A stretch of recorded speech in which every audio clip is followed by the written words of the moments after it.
સાહેબ આવી જાય એમ ને કોલેજેથી ભણવામાં ધ્યાન દેવા કરતા ખેતીમાં ધ્યાન દો એટલે બાપાને ટેકો થાય. હવે તો આ છેલ્લું વર્ષ છે પપ્પા, પછી તો સીધો અમેરિકા. હવે ન્યા તારા બાપ નું શું ડાયટું અમેરિકા?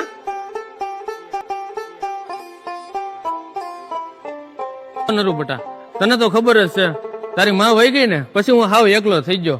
આ ઉસી પાછી ના કરી અને બેન ના પીળાત કરી દીધા. હવે મને તારી ઉપાધિ છે, તારા પીળાત કરી દેવ ને એટલે મારે તો આડું થી કામ જાય.